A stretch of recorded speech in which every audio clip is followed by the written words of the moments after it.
New home construction always starts with a bare site, and we are out here in the country and we have all the room in the world to place this house.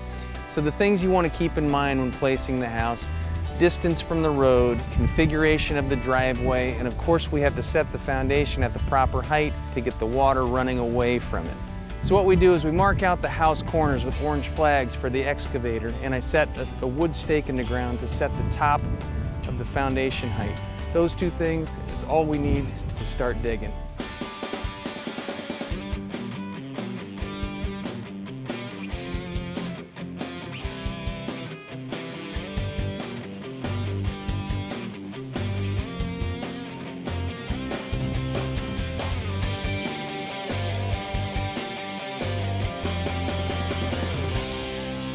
Well, we've been working all winter long, and we got a lot done in the last few months. The house is all framed up.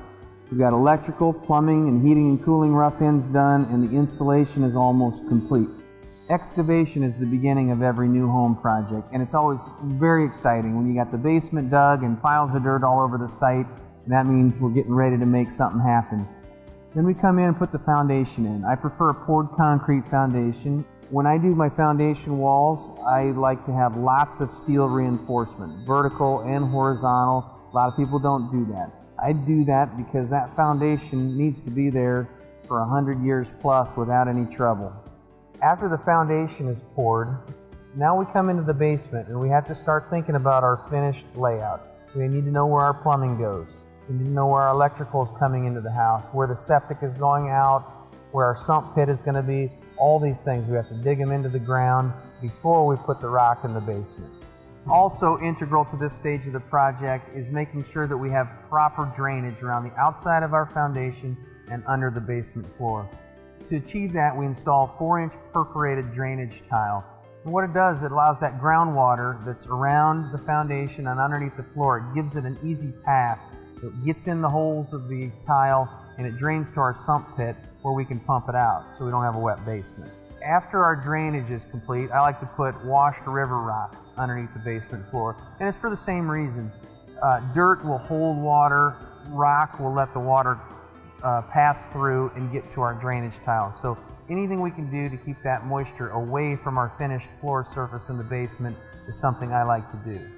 After the rock is installed and our drainage is complete, then we get our basement floor poured. And once that is done, we are ready to frame. Once the framing starts, that's when everybody gets really excited because things happen fast. You get your basement walls framed, then your main floor system. This is a ranch home, so we don't have a second story. So once our main floor walls are framed, we're working on the roof trusses and things really start to look like a house. Once our framing is done, we get the shingles on the roof, the windows installed, Tyvek house wrap on the whole house. Now we're dry and we're ready to start on the interior work. This is the most critical stage of the project because it is, first of all, it's the bones of the house. All the structural elements that make a house last a long time are dealt with right now. But we also have to get into the fine details. We have to be thinking about where every switch goes, what type of light fixtures are going up, where they are, cabinet layouts, etc. Although it looks rough at this stage of the project, a quality finished product's groundwork starts right here. There's a lot of talk about green building and energy efficient construction these days, and that's important. But so many times the focus is on just the product selection. No matter what product you choose, no matter how good it is, it will not perform adequately if it's not installed well. It starts all the way down at framing details. Good quality, tight framing helps keep air out of the house.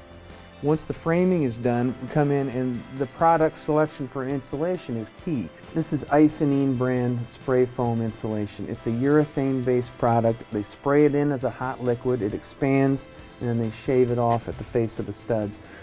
Properly installed, this product makes a house as tight as it possibly can be.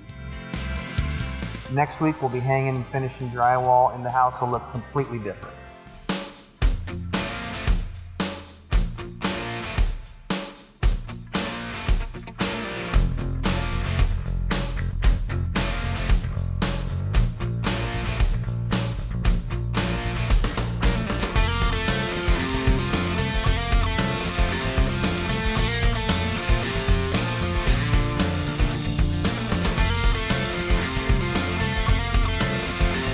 drywall marks the end of all of the rough phase and gets us right into the finished phase. And that gets to be fun because we set cabinets, flooring, tile, we start working into all these details that we've been talking about for months. So this week the wood floors are getting installed, the doors are getting set, and the trim is getting started. Next week, this is our kitchen and the cabinets are going to be installed, so there's big changes to come in the next 2 weeks.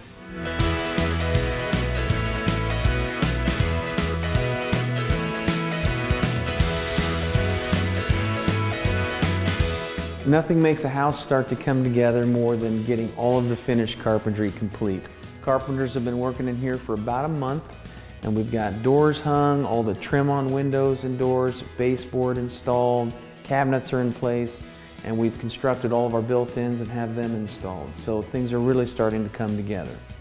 A major decision in every project is what wood species we use to trim everything out.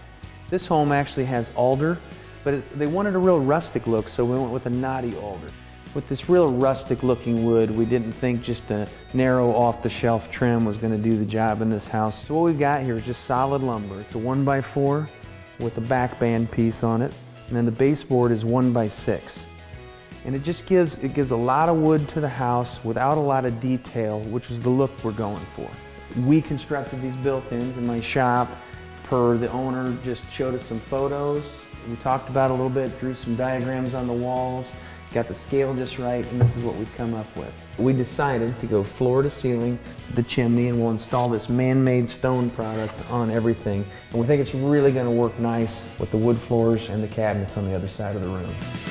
No matter how good you install all this wood, a painter can make it or break it. So there's critical steps involved. First is they stain the woodwork. Second, they'll come through and spray a sealer on it, sand the sealer, and then they'll fill all the nail holes. And then finally, they'll come through with 2 coats of a pre-catalyzed lacquer finish, good heavy coats, and that gives it that really durable finish that looks beautiful too. So for the next 2 weeks, on the inside of the house, it's going to be all painters. On the outside, if the weather agrees, we'll be pouring concrete, getting some grading done, and start bringing those details to a close.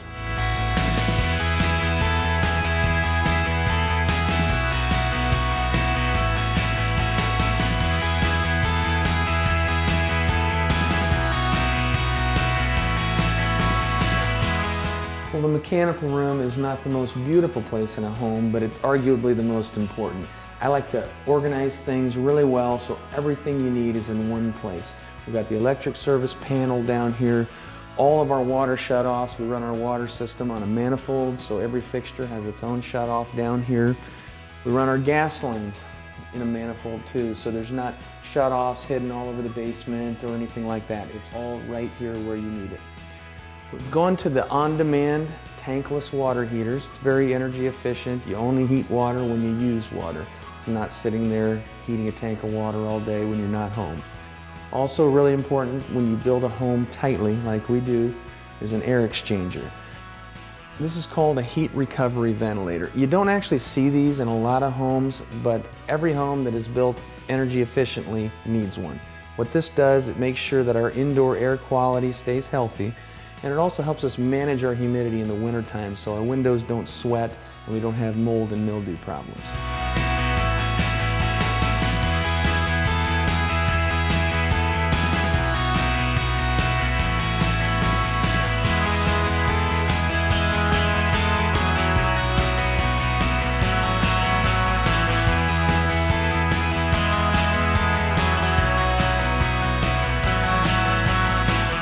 In the last several weeks of the project, lots of details come together. Our appliances come in, countertops, finish up the tile, finish the floors, put down the carpet, bring in the cleaners, and everything gets to be this beautiful finished product that's ready for the owners. Well, it's moving day. All the work is done and this family is ready to move in today and enjoy their new custom home. It's been a long process. It starts with months of planning and specification and selection, and months of construction work gets us to this point. The kitchen is always a huge part of every home, and this home is no exception. We've got a big kitchen with a really nice size island, all granite countertops. This is a big kitchen, but it's actually very functional and very practical. We don't have big commercial appliances or anything like that. Standard residential things, but it's laid out in a way that there's plenty of room to do whatever the owner needs to do, and lots of room for seating too. We've got beautiful wood floors throughout the main floor of this home. Typically when we see oak, it's red oak. This is a different species. This is actually white oak. It's a little harder than red, and it's quarter sawn, so it gives it a lot more character. This is actually a real unique finish too. It's a burnished finish. So instead of this real slick glossy surface laying on top, the finish is actually pushed into the wood, which makes it more durable. When we build a pantry, I like to have this hardwood shelving instead of the wire shelving. It matches all the woodwork in the house. It stands up to tremendous weight, so these shelves can be full of anything you want, and they will not bow. They'll last a lifetime. In this home, we've got a really nice functional mudroom that actually is a beautiful space. We've got paneling on the walls, all coated with epoxy paint for durability. We've got lockers for the kids. We've got a built-in closet, just all kinds of room to come in from the garage, hang the coats, stash the shoes, have room to set things, and not be all jumbled up right when you get into your house. We are in the bonus room. This is the space above the garage. We've modified the roof trusses to create a living space. This is a great way to get cost-effective space. In this case, the owners chose to have an office and a spare bedroom. This home has a beautiful view out of their walkout basement. It's such nice space that we decided to finish all of it. I recommend when you build a new home to finish as much of the basement as possible at that time, because it'll never be less expensive than at the time we're building the whole house. This basement has 3 bedrooms, 2 bathrooms, recreation room, and a great bar area. This is going to be the place where the kids can hang out, where they're watching TV. A lot of living is going to go on in this space.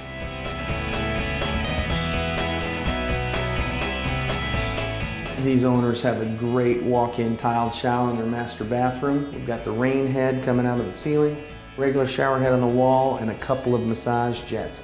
It's big, lots of room, and it's big enough that they don't need a shower door. We're almost done with the exterior of this home. All we're waiting for is cool fall weather for the final seating and landscaping. It's the curb appeal, the outside look of the house that often drives the design from the beginning, and this home was no exception. The owners came to me with a photo they found, and they just loved the looks of this home, and so we built the whole plan from there right from the start. What's so appealing about the front of this home is the variety of products and textures that add interest. We've got our stone column bases, and then on top we've got painted columns. We've got a cement board shingle siding. It's just like our lap siding, the same product, but just the old shingled look. We've got trim around all of our doors and windows with a contrasting color, and a beautiful fiberglass door that's stained to look like wood. A lot of things going on that give it that rustic look that they were really interested in. On this home, for our lap siding, we used HardiePlank brand cement fiber material, so it's very durable, holds up well over the years, takes paint beautifully. Our corner boards and our trim boards are a different product. They're Miratec brand. It's a composite material, a little bit different than the cement board, but still very durable and takes paint quite well. A small workmanship detail that makes a big difference on the looks of any home is the quality of the caulking job. A nice clean bead between the siding and the trim really gives a real neat look to the front of the house.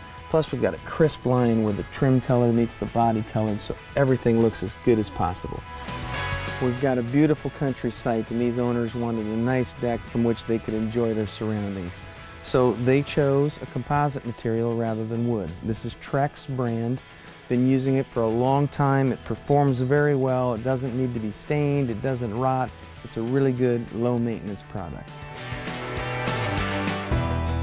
Planning and building a house is a big process, but it starts with me sitting down with the owners and just talking to them about what they want in a home. Start planning the spaces, figuring out the size you need, and then most of the details come from pictures. If you see a picture online or a picture in a magazine or in another home you've been in, and we take those and I figure out exactly the details that they're looking for, and we incorporate them both into the outside of the house and the inside to make it exactly what they want. My customers hire me because I work with them closely, I communicate well, and they trust that I will make sure that every detail meets their expectations.